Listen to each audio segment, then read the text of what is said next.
श्री राम जी को जब 14 वर्ष का वनवास हो गया तो उनके भाई श्री लक्ष्मण जी साथ में जाने के लिए बिल्कुल तैयार थे, लेकिन उनको ये डर था कि श्री राम जी के साथ अगर सीता जाएंगी तो लक्ष्मण जी को डर था कहीं मेरी पत्नी उर्मिला भी मेरे साथ चलने की जिद न करने लगे। लक्ष्मण जी डर रहे थे उनके सामने जाते हुए, लेकिन श्री सीता जी तो तैयार थी जाने के लिए श्री राम जी के साथ, लेकिन लक्ष्मण जी ने उर्मिला को कैसे रोका और श्री उर्मिला जी स्वयं रुक गई या लक्ष्मण जी ने रोका है, ये एक बहुत ही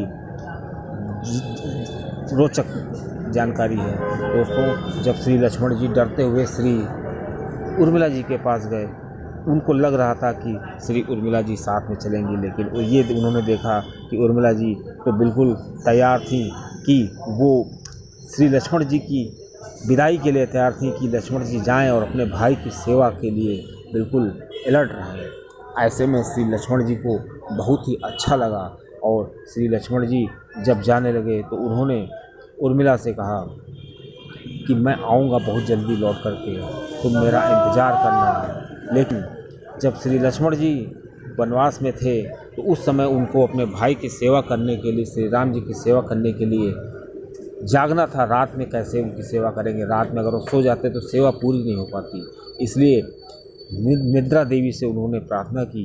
निद्रा देवी ने उनसे कहा कि अगर तुम अपनी नींद किसी को दे सकते हो तो मैं तुमको ऐसा वरदान दे दूंगी कि 14 वर्ष तक तुम बिना सोए जग सकते हो, लेकिन तुम्हें अपनी नींद किसी को देनी पड़ेगी। तो श्री लक्ष्मण जी ने अपनी वो नींद उर्मिला जी को दे दी थी। इस प्रकार श्री उर्मिला जी ने लक्ष्मण जी के जाने पर एक दीपक जलाया और ये प्रतिज्ञा की कि ये दीपक तब तक जलता रहेगा जब तक श्री लक्ष्मण जी वापस नहीं आते हैं। और श्री उर्मिला जी सोती रहीं, बहुत दिनों तक सोती रहीं। और श्री उर्मिला जी की नींद कब जागी, जब श्री लक्ष्मण जी को मेघनाद की शक्ति लगी थी। जैसे ही मेघनाद की शक्ति लगी तुरंत ही उर्मिला जी जग गईं और उनको लगा कि कोई अनहोनी हुई है। अब तुरंत उसी के बाद देखा कि आसमान से श्री हनुमान जी जड़ी बूटी लिए आ रहे हैं। और जब भरत जी ने ऐसा देखा तो भरत जी ने सोचा कि ये कोई राक्षस है, तो उन्होंने उसको तीर से मारा। और तीर से मारने के बाद जब श्री हनुमान जी नीचे आए तो वो बेहोश हो गए। उसके बाद जब उनको होश आया तो श्री हनुमान जी ने देखा कि श्री भरत जी ये नहीं जान पा रहे हैं कि मैं श्री राम जी के कार्य से जा रहा हूँ।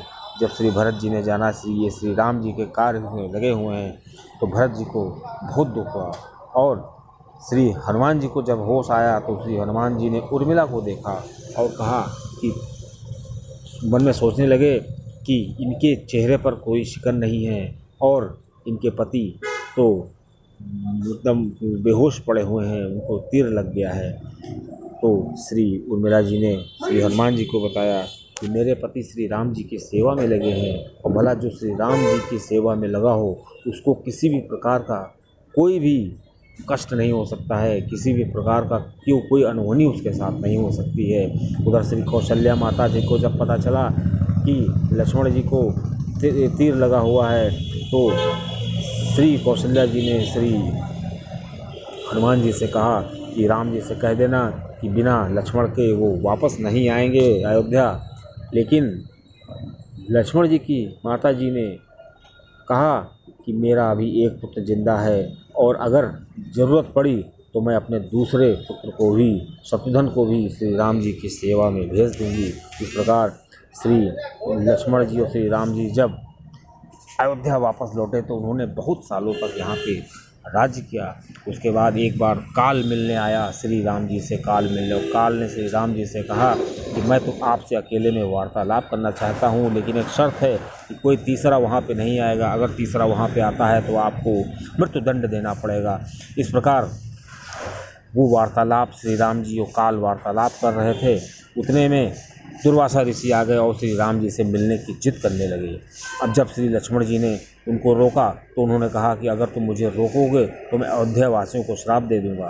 तो श्री लक्ष्मण जी जो है अयोध्या वासियों को बहुत चाहते थे, उनकी जान को बचाने के लिए उन्होंने दुर्वासा ऋषि को बता दिया कि वो कहाँ बैठे हैं। और जब श्री दुर्वासा ऋषि श्री राम जी से मिलने गए तो काल वहाँ से गायब हो गया। अब शर्त के हिसाब से श्री राम जी को लक्ष्मण को मृत्युदंड देना था। अब श्री राम जी ने श्री लक्ष्मण को मृत्युदंड देने से पहले ही श्री लक्ष्मण जी ने जल समाधि ले ली। और जब श्री लक्ष्मण जी का अंत समय आया, श्री लक्ष्मण जी अंतिम विदाई ले रहे थे, उस समय श्री उर्मिला जी वहाँ पर आईं और श्री उर्मिला जी ज़ोर ज़ोर से हंसने लगी। ये सब देख करके सभी दंग रह गए। सभी समझ नहीं पा रहे थे कि जिसके पति के प्राण निकल रहे हों वो इतना हंस क्यों रहा है। ऐसे में श्री उर्मिला जी का कहना था कि जो भाई अपने बड़े भाई की सेवा करने के लिए उसने अपना जीवन कुर्बान कर दिया हो, मैं भी उसके साथ कुर्बान होने जा रही हूँ, मैं भी उनके साथ अपना देह त्याग दूंगी। और वो हंसती रहीं और उनको बिल्कुल भी दुख नहीं हुआ। उनको बहुत ही गर्व हो रहा था कि मेरा पति अपने भाई की सेवा में तत्पर था और उसने अपना पूरा जीवन अपने भाई की सेवा में लगा दिया। दोस्तों, इसी प्रकार ये जो जानकारी है कि श्री उर्मिला जी जो थी वो अपने पति की मृत्यु पर क्यों हंसी। दोस्तों, जानकारी अच्छी लगी होगी